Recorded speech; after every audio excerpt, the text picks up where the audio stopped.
Yes, people, it's the Afro B, it's the Afro B show, Capital XTRA. Tonight is a special night. I'm with someone that makes everything look easy. Mr. Bankulizer. The power into the empower. The man who made the fisherman hat cool. Mr. Eazi.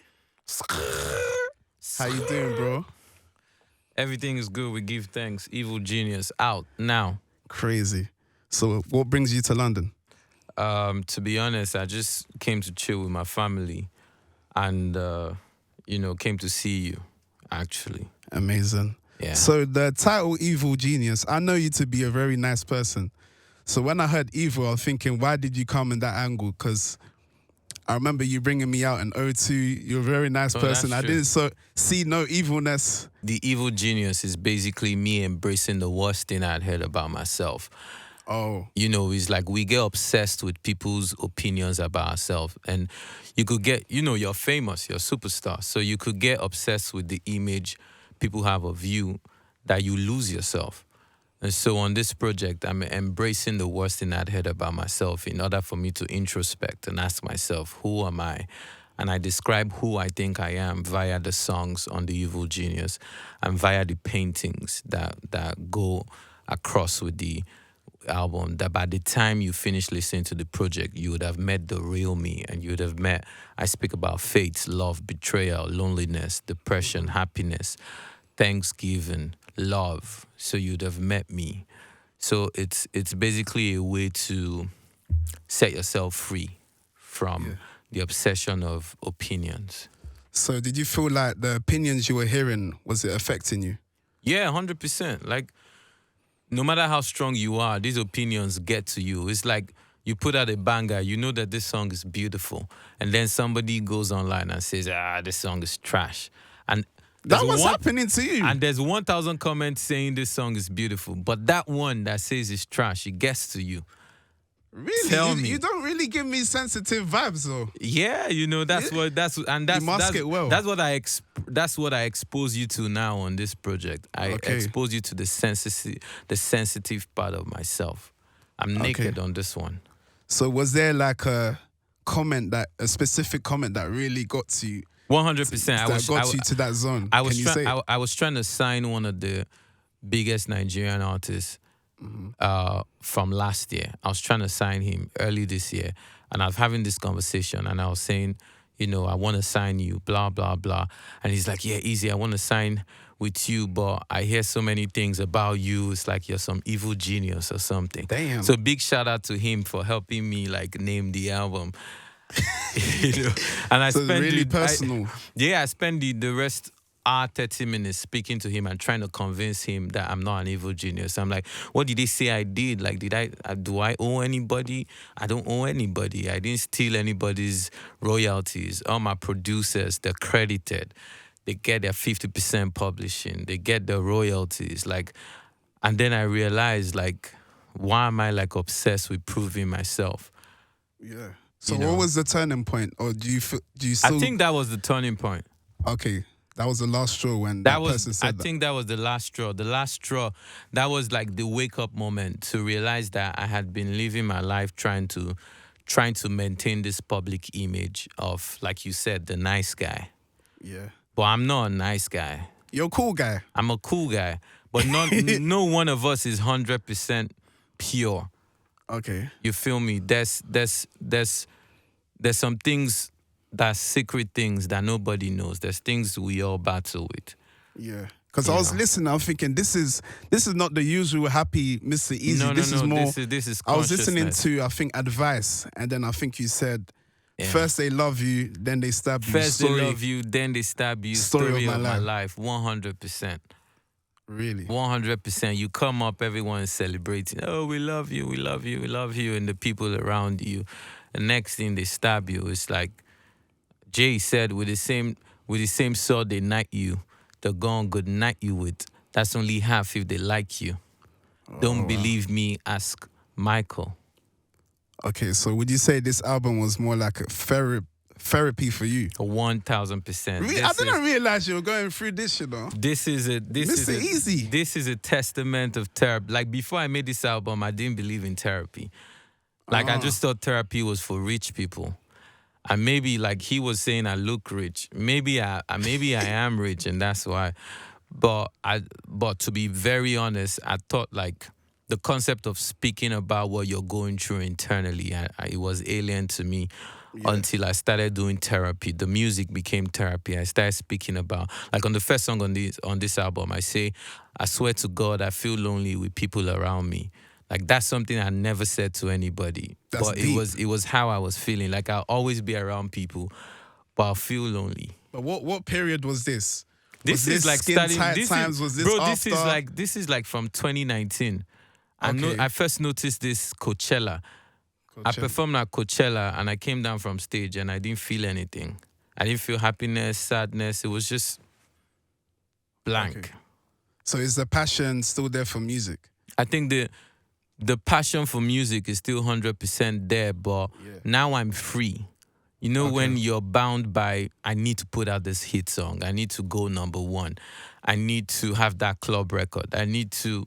Now I'm free in that I'm seeing the music as an expression of my creativity. Okay. And so all that pressure is gone. It's now like I'm gonna give you this. It's like this is a masterpiece. I feel like That looks Leonardo. dope, though. What's that I backpack? feel like Da Vinci right now. I feel like, you know, like an artist. Yeah, In because I that I'm making- noticed the paintings with a lot of your artwork, Yeah. and even with the album cover. Was that intentional? Everything about this album is intentional. This interview is intentional. Yeah. Because this whole this is art. This is the first time African music and contemporary African music and contemporary African artists coming together in this form. This is like record books. This is like history. This is like what you learn in university of when the Don, Mr Eazi, when he merged art. 13 African artists from 8 different African countries commissioned these artists to make the B-sides of a music album that was made across different African countries. This is the stuff of legends. Mm-hmm.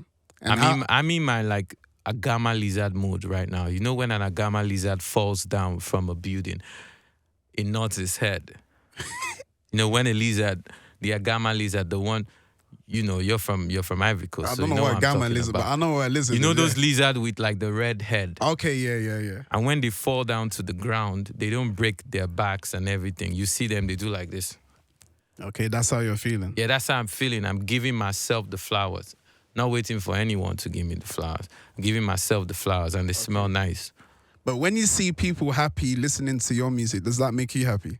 Now it does make me happy. Before it didn't. Yeah, when before. everyone's singing Skin Tight. Bro, I felt, that's what I'm telling you. You know, because it's like the first time you hit #1, you're going to be like, wow, I hit #1. Mm-hmm. The second time, by the third time, love diminishing marginal returns.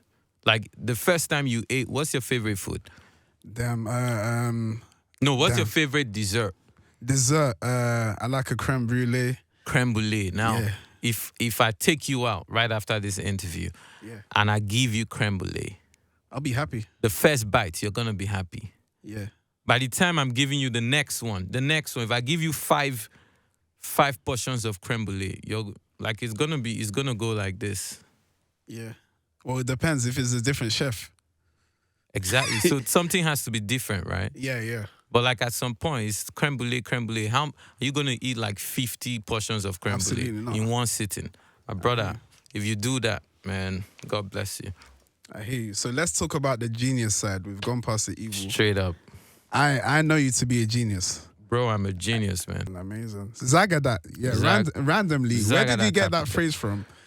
Big shout out to Beanie Man. Beanie Man. Oh, yeah. Yeah, Beanie Man and Two-Face. There's that song. And the Lord say, let there be light. Zaga, zaga, zaga.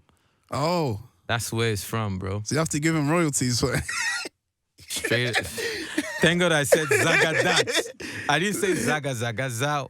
Yeah. Zagadat. When you first came out with like the Bankalize, Skin Tight, etc., yeah, the tempo at that time was very fast. Bro, I slowed. Big shout out to Jules. Yeah. Big shout out to Jules. Big shout out to Pee Wee. Big shout out to Clue Monster. Big shout out to Kwame Keys. And big shout out to OT, Mami Volume. There's Yeah. 5 guys, plus myself, of course. We slow down everything. That was a game changer, you know. Yes, it is a game It changer. is. It's not it was, because is. it's still changing the game till now. And what was the thought process behind that? To be honest, like it was truth. Okay. Because you know me, like I'm a chill guy. So I was making, at the time I didn't want to be an artist. I just wanted to be an entrepreneur, and music was my escape. So if I think about it, music in a way, in my past music, it's been escapism. Okay. And this is on The Evil Genius now is reality. So it was escapism. It was just me expressing myself through the music in a different way. And we're grateful to God. He ended up like changing the sound. That was the new African sound. It changed everything. It slowed it down. Came up with that record, Bankulais. Like, who sings Bankulais? Like, That's a Banku is vibe. food. You were saying it. I made people I still haven't tried that yet. I you made know? people start wearing the farmer's hat. Yeah. Like the farmer's hat. Oh, I said became fisherman cool. hat. That's earlier. the farmer's hat. Yeah, farmer's hat. I was wearing that hat in the gold mines in Bepaso. That hat is and iconic, Konogo. though. Yeah, that hat is iconic. So we grateful to God. Me and these guys, because I didn't do it alone. Okay. You feel me? We changed the game. Big shout out to Afia. I was chasing Afia. so many artists to jump on Skin Tight, and Afia jumped on it. Big shout out to Joey B. For jumping on Hold Up.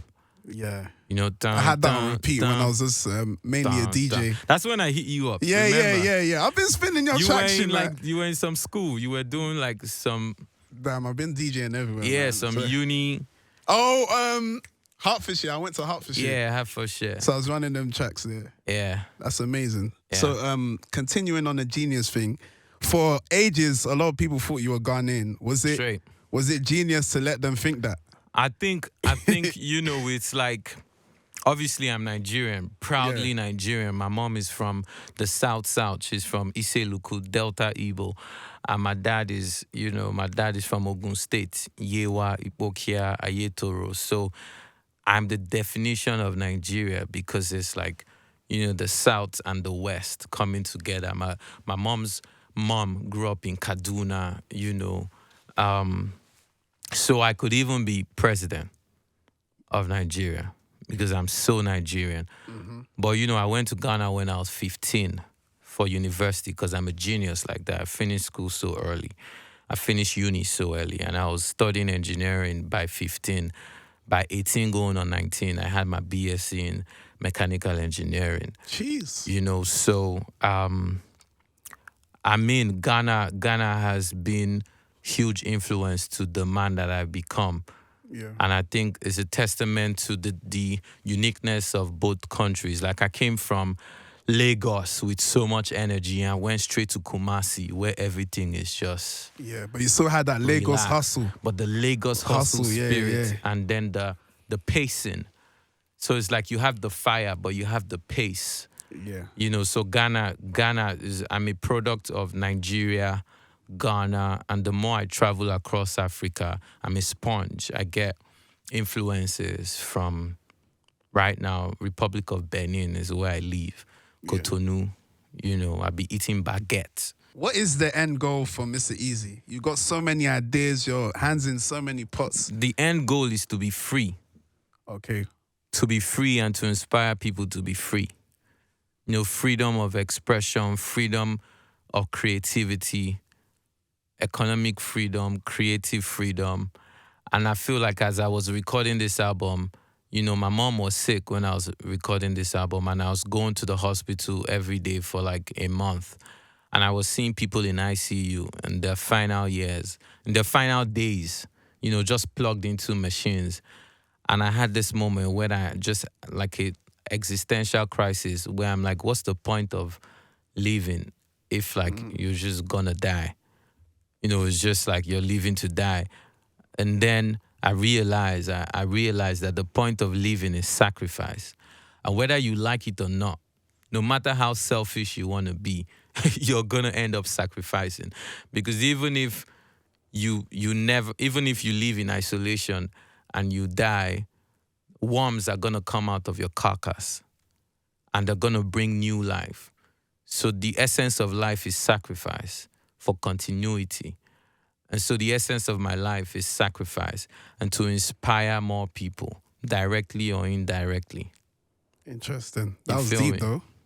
Yeah, was very I deep. wasn't trying to be deep. Just trying to be real. So how do you feel right now? I feel so blessed to be putting out this album in 2023. It's Yes. a blessing to sit down here with you. We have so Amazing, much man. history together. We do. And this is a testament of creative freedom. It's a testament of African soft power. It's 16 songs produced by 99% African producers, Amazing. collaborators, songwriters, features, and 16 art pieces by African, artists and being presented to the world was a blessing. I feel so blessed. Thank you very much for having me. big Big up, shout man. out to Capital XTRA for having me. The Evil Genius people, stream it Time. out everywhere.